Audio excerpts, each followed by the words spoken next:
cuantiosas pérdidas en personal y equipos militares, incluyendo aquel suministrado por Occidente, es el saldo de la llamada contraofensiva ucraniana. El Ministerio de Defensa de Rusia cifra las bajas militares en más de 40.000 desde junio. El titular destaca que sus tropas tienen la ventaja, pero hace hincapié en la importancia de realizar ataques preventivos. En su visita a un puesto de mando, Sergei Shoigu habló de las debilidades del armamento occidental, proporcionado a Kiev. Vamos a repasar la información que tiene que ver con la contraofensiva fallida por parte de Ucrania, según lo ha informado el Ministerio de Defensa de Rusia, con diferentes números para destacar diferentes cifras, por ejemplo pérdidas de las Fuerzas Armadas de Ucrania desde el inicio de la contraofensiva, 43.000 efectivos, 4.900 unidades de armamento incluidos 26 aviones, 9 helicópteros, más de 1.800 tanques y otros vehículos blindados.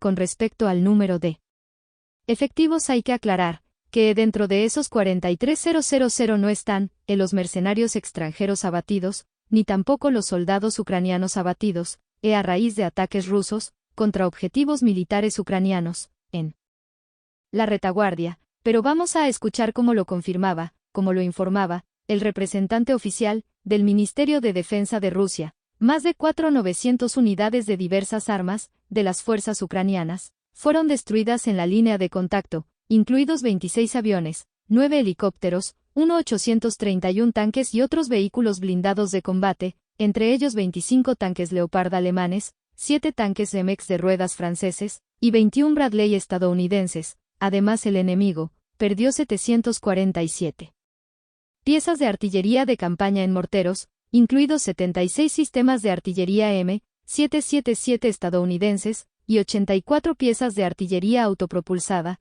procedentes de Polonia, Estados Unidos, Francia y Alemania. Por otra parte, también hay que informar la visita que hizo el ministro de Defensa de Rusia a un puesto de mando, la zona de la Operación Militar Especial. Allí el ministro Shoigu se encargó de evaluar, con sus propios ojos, el armamento occidental suministrado a Kiev, que fue abandonado por las tropas ucranianas, y de alguna manera capturado por las tropas rusas, para evaluarlo, para inspeccionarlo. Concretamente, hablamos de un blindado CEV-90 blindado, suministrado por Suecia, a quien un vehículo bastante viejo, podríamos decir de la década del 90, y a partir de ahí, entonces se confirman las desventajas de este vehículo, con una capacidad limitada, de tiro, y también se ha evaluado que en general, lo que tiene que ver con los blindados que Occidente le suministra a Kiev, no tienen repuestos ni instrumentos para poder reparar cualquier avería, de la manera más rápida posible, en el campo de batalla. Por otra parte,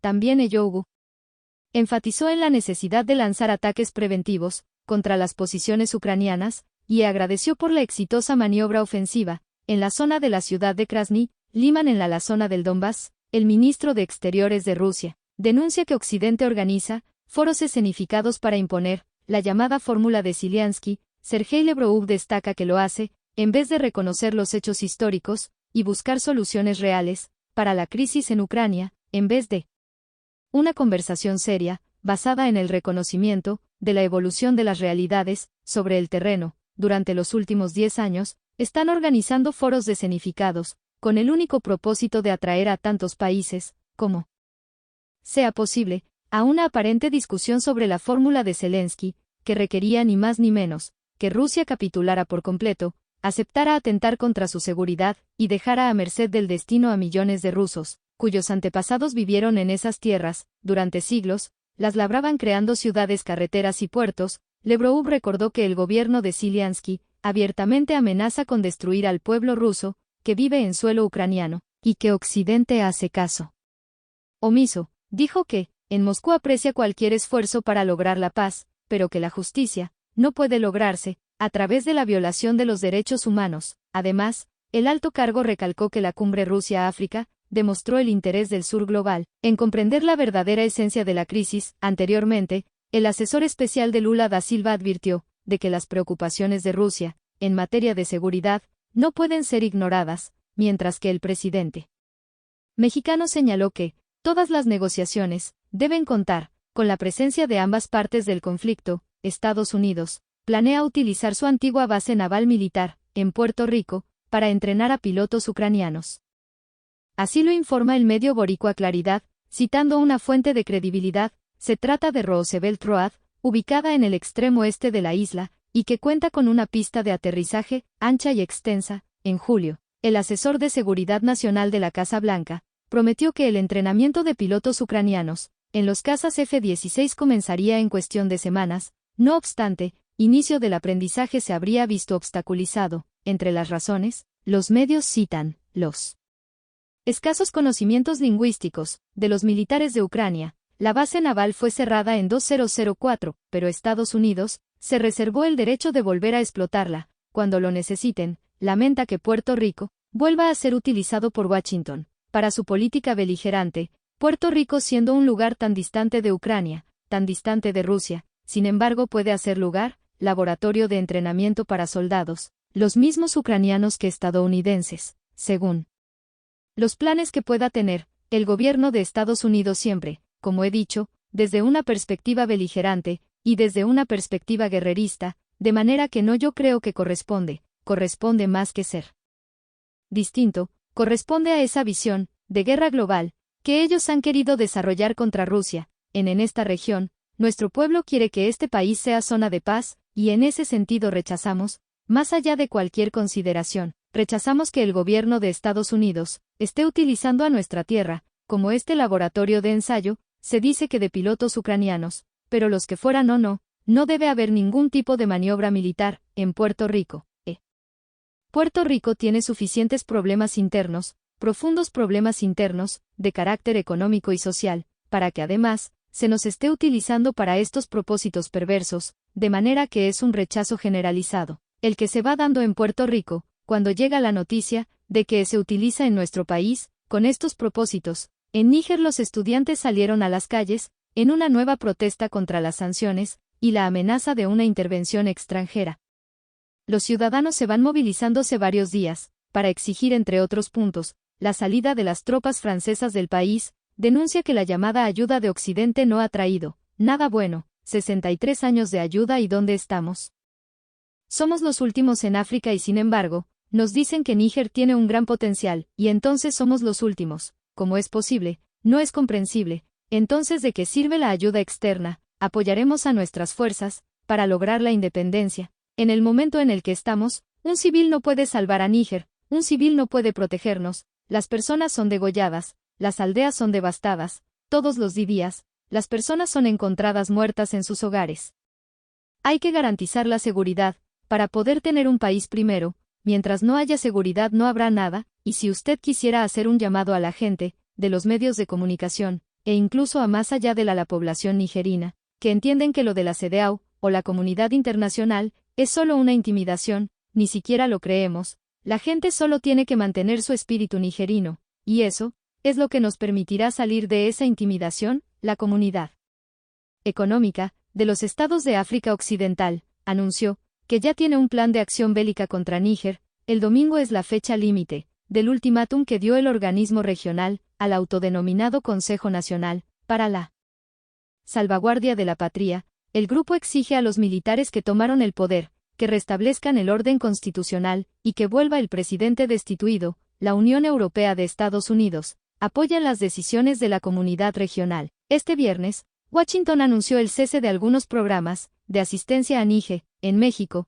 el uso de drones va ganando cada vez más peso en el arsenal de las organizaciones criminales. Los cárteles utilizan estos artefactos, no solamente para atacar a grupos rivales, sino también a la policía y a la población civil. El gobierno presentó una iniciativa para regular su uso y castigar a quienes los empleen con fines delictivos. Hace casi 6 años, circuló la noticia del primer aseguramiento de un dron en manos de hombres armados y que transportaba una carga explosiva en el estado de Guanajuato. Si bien este tipo de ataques aéreos no tripulados no eran nada novedosos, lo que sí resultó inédito fue que las bandas criminales incursionaran en este tipo de acciones propias de conflictos bélicos y que ahora forman parte del portafolios de organizaciones como el Cártel Jalisco Nueva Generación o el Cártel de Sinaloa. Hoy este tipo de ataques y atentados con drones son más comunes en México. Basta con voltear a ver los bombardeos no tripulados más recientes, acontecidos en los estados de Michoacán y Guerrero, en la gran mayoría de los casos sino en todos, los drones son comerciales, no son drones de uso militar, fabricados ni localmente ni en el extranjero. Los grupos criminales mexicanos suelen tener acceso a personal técnico especializado para muchas tareas, desde mantenimiento de vehículos hasta modificación de armas, fabricación de explosivos creación y mantenimiento de redes de telecomunicaciones. Entonces es muy probable que cuenten con técnicos suficientes para alterar, básicamente cualquier dron comercial, para poder utilizar para sus propios fines, ahora un dron común y corriente, y prácticamente, a la mano de cualquier persona que pueda costearlo. Innovó la manera en la que las organizaciones criminales realizan sus ataques y atentados, entre sí lo mismo contra soldados y policías, que contra la población civil, en tanto este tipo de operaciones remotas, en ocasiones con impactos de baja intensidad y resultados fallidos, continúan realizándose en el país, sin ningún tipo de freno, realmente son difíciles de detener por su tamaño, es complicado muchas veces, detectarlos hasta que ya están bastante cerca. Hay en el mercado distintas armas, por decirlo de algún modo, herramientas con distintos mecanismos normalmente funcionan causando interferencia entre los controles del dron y el dron como tal. Estos grupos no cuentan como con radares, en general, o sistemas de defensa antiaéreo, entonces es difícil de defenderse de los drones. Entonces, eso también pasa con las autoridades mexicanas. Recientemente, el gobierno de México envió una iniciativa al Congreso para reformar el Código Penal y la Ley de Armas de Fuego y Explosivos, para regular el manejo y el uso de drones, y evitar o en su caso, castigar a la persona que utilice estos dispositivos para arrojar artefactos explosivos, armas o sustancias químicas en contra de bienes o de cualquier otra persona,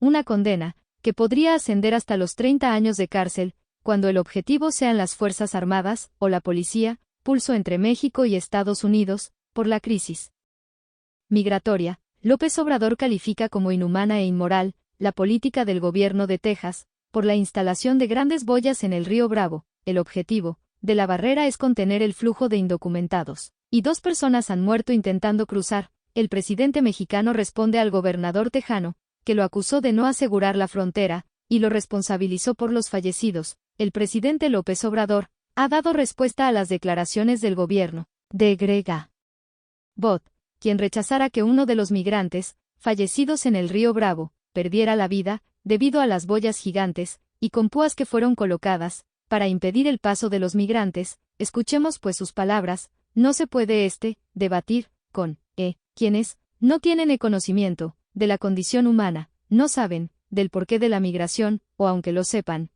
no les importa. Ellos se actúan de manera inhumana y en forma inmoral. Agregó que se sigue recopilando información y haciendo las indagaciones pertinentes para conocer qué fue lo que ocurrió con precisión, y es que hay que recordar que fue a través de un comunicado que Andrew Malloris, es decir, el secretario de prensa de Abbott, señaló que el gobierno mexicano está rotundamente equivocado, y agregó que estos decesos se derivan de las, dijo, imprudentes políticas de fronteras abiertas del presidente Biden y su homólogo mexicano. Agregó que, si ellos realmente se preocuparan por la vida humana, harían su trabajo y asegurarían la frontera, es decir, se lavó las manos de la situación y de las muertes de estas 2 personas, una de ellas que podría tratarse de un joven hondureño, de apenas 20 años de edad, a quien su propia madre identificó por la ropa que traía puesta. Lo ocurrido esta semana ha provocado el cuestionamiento en medios nacionales sobre si esta barrera flotante contiene, o solo le da un riesgo más de muerte, a los migrantes que están buscando el sueño americano.